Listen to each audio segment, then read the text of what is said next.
King Henry had been in the thick of the fighting, and two moves by the French now at this stage set in train what was to be a massacre. The first move was an individual initiative by a local lord, Isambard d'Agincourt, who obviously knew the countryside well.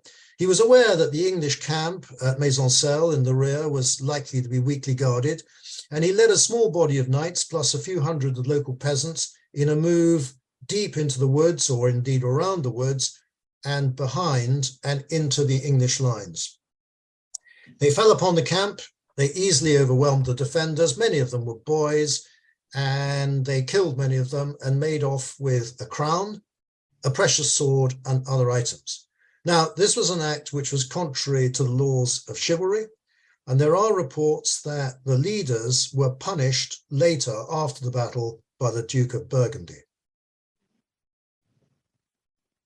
It caused understandable anger to King Henry when he was told about it, as well might be imagined, although the significance of the attack on the camp itself was probably not great in itself. But what made its significance greater was the probably simultaneous desperate charge by the Duke of Brabant, who had arrived late at the battle and was not to be denied his opportunity to take part. With him, there were several hundred French mounted men-at-arms who had come from the third battle and had not yet slunk away. And most of this force then joined the Duke in his attack. In the event, the charging knights were stopped once again by the English arrow storm. But to Henry and his advisors, the battle's outcome still seemed to be on a knife edge, with his exhausted men obviously still outnumbered even by the French remnants. And he had a problem, because just behind the English front were several hundred French prisoners who were being held captive by only a few guards. They were mostly still in full armor, but without their helmets and unarmed. Thing was, though, that there were hundreds of swords and other weapons lying around on the ground, easily accessible. And had these prisoners decided to rise up against their captors, they could have quickly armed themselves and possibly sealed Henry's fate by preventing the arrow storm which stopped the final French attack. And so Henry gave the fateful order to kill prisoners. And in considering this act, it's important to try and view it in the context of what life was like 500 years ago. There were good military reasons for his action, and yet it was clearly an affront to the laws of chivalry, and not to mention an affront against the potential financial gain that comes from having the ransom from prisoners.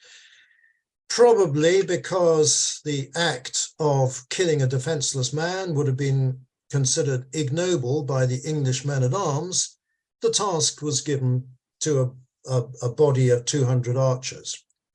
Now, we can't ever know how many prisoners were killed before a halt was called, but it's unlikely to have been that many, because it soon became apparent that the battle was won. And the fact was, we know that very large numbers of French prisoners were still alive the next day. Indeed, we know that at least 700 were taken back to England, and large numbers more were released to go home to collect their ransom.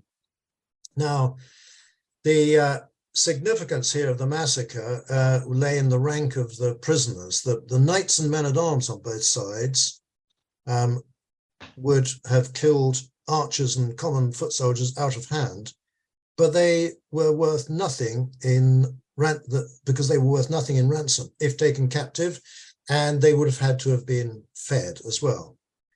The prisoners that Henry ordered killed were mainly nobles and gentry. They were valuable alive, and they were not people to be lightly killed out of hand.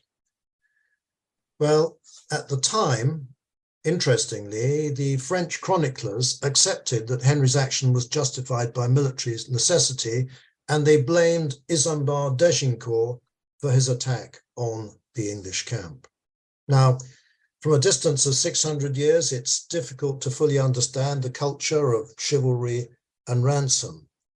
For example, after the Battle of Poitiers, the 1.6 million gold crown ransom demanded for the release of King Jean, who had been captured there, threatened to bankrupt France.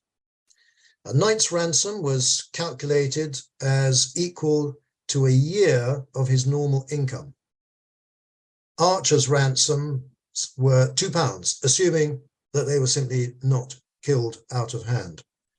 Some French knights taken captive at Harfleur right at the beginning of the campaign were still travelling with the English whilst their ransoms were being organised, and this was at Agincourt. They were still travelling at Agincourt.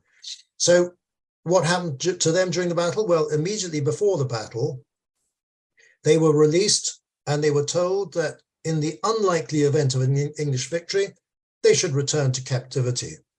And most of them did. The number of prisoners after the Battle of Agincourt was so large that most of them were simply sent home on condition that they presented themselves with their ransom payment at Bordeaux before Christmas. And in fact, most of them did just that. That is chivalry for you. The most senior French captives, however, did not fare well. The Marshal of France and the Duke of Bourbon both died in England whilst awaiting their ransom money from France. The Duke of Orleans, who was also held in England, however, was released, but only after 21 years captivity. Well, so much for ransom. Let's go back to the battlefield. French survivors at this stage who were not prisoners of the English now slunk away, and it left Henry in possession not only of the battlefield, but also of the French camp.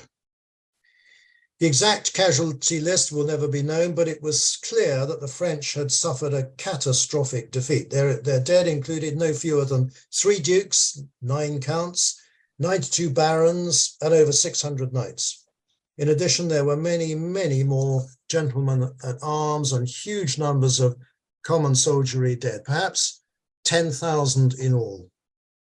In addition, 1,500 knights and gentlemen were now prisoners of the English, so not that many must have been massacred. The English losses, by comparison, were incredibly light. The Duke of York and the Earl of Suffolk were dead, plus a handful of gentlemen at arms and a small number of archers, possibly fewer than 100 in all. Well, the English spent the rest of the day combing the battlefield for overlooked prisoners of value, cutting the throats of common soldiery or the wounded, and collecting up armour and valuables. The English dead were taken back to the camp at Maisoncelles, placed in a barn which was laden with firewood and set ablaze. Next day, the English army, still short of food and encumbered by the 1,500 prisoners, wearily marched to Calais, reaching there after 3 days. And then after a further fortnight, Henry sailed for England on the 16th of November. However, as decisive a victory as Agincourt was, it did not end the 100 Years' War. Bitter fighting continued until the Treaty of Troyes in 1420, in which it was agreed that on the death of King Charles VI of France, the French crown would pass to King Henry or his successor. The Dauphin, the French crown prince, was declared illegitimate, although he continued to claim his throne and claimed himself as Charles VII. Well, Henry now married Princess Catherine of France, and the English position in France was now at its zenith, as you can see from this map. However, in August 1422, Henry V died of dysentery at the age of just 35. And ironically, this was just 6 weeks before Charles VI of France died, and thus Henry never realized his life's ambition of joining the two crowns. His only son now became King Henry VI at the age of 9 months, and he became King of France, being crowned as such in Paris in December 1431 after the death of Joan of Arc. But that was just a title. It did not actually mean anything, because even though much of France was under English control at this time, the Dauphin continued to fight for his inheritance, and steadily over the next 20 years, almost the whole of France steadily passed back under his control. A final defeat of the English at the Battle of Castillon near Bordeaux in 1453 is usually taken as the effective end of the war, and a formal peace was signed 20 years later in 1475. And at that stage, only Calais remained in English possession. In 1455, the Wars of the Roses had broken out in England, and England was in no position to undertake further campaigns in France. So, during the 100 Years' War, a combination of warfare and bubonic plague significantly reduced the populations throughout Europe.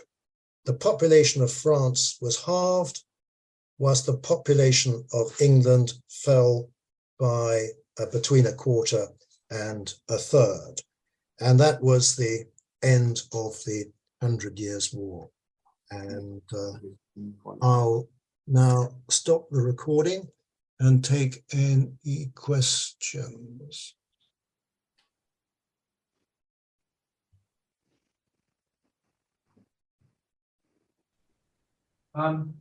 When you were talking of the battle and the three tiers that against the English from the French side, the total never reached 50,000, did it?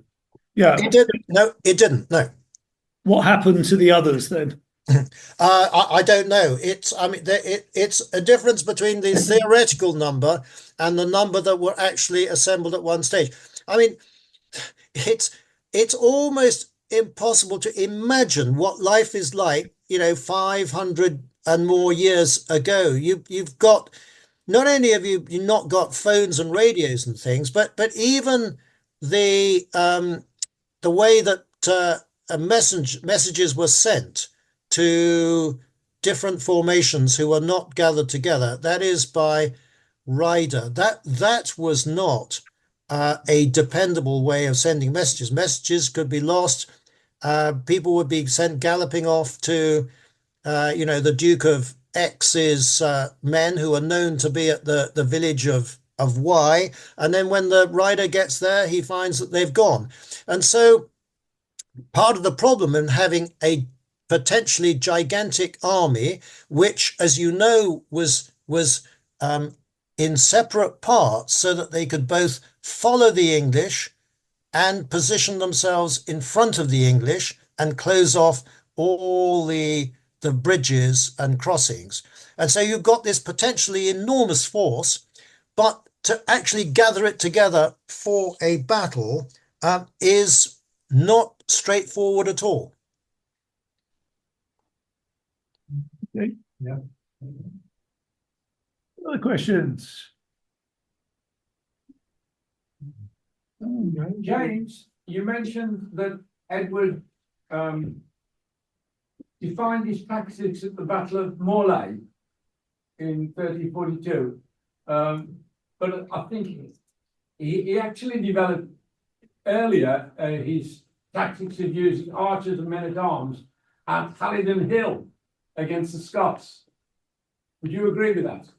I have read that, yes. I have read that, yes.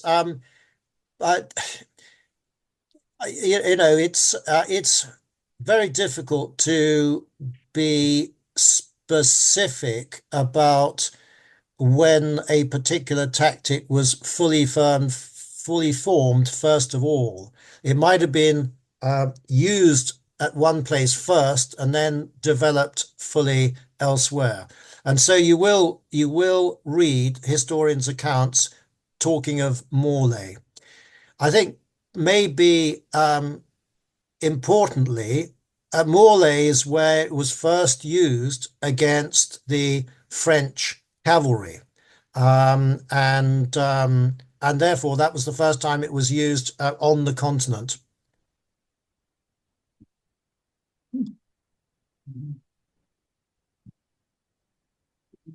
Well, James, I think you seem to have stunned everybody else into silence. Are they still awake? I can't see. Oh, absolutely, absolutely. Everybody's still awake. I suppose I find it fascinating how the same ground gets fought over century by century, doesn't it? I mean, those names are so familiar.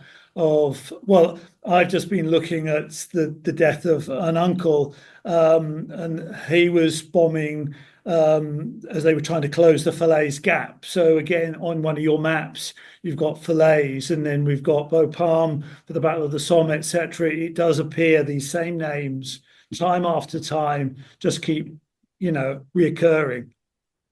Yeah, absolutely fascinating. And it does mean, of course, that anybody interested in doing a battlefield tour or organizing a battlefield tour, you can fascinatingly easily set up a tour where you visit something like Agincourt or Crécy, and then move forward 500 years and do a First World War battle, and then by not traveling too far, you can then do some Second World War stuff. It's quite fascinating. I've not done that particular one myself. I have incorporated the Battle of Waterloo with the fighting at Mons at the beginning and end of the First World War. So, sorry, that's just an aside, really. Yeah. Okay. Right. I think on that note, James, thank you very much for your time and your patience whilst we overcame one or two minor technical difficulties. But I think that is, it's the fog of war, isn't it, that appeared to have afflicted us there. So thank you for that. And I believe our Speaker Secretary might well be in contact to book you for a later occasion. So on that note, I think we say farewell to you, and we'll just continue for about 10 minutes before we throw everybody out or get. Okay, well, good night, everybody. I shall sign off now. Thank you very much.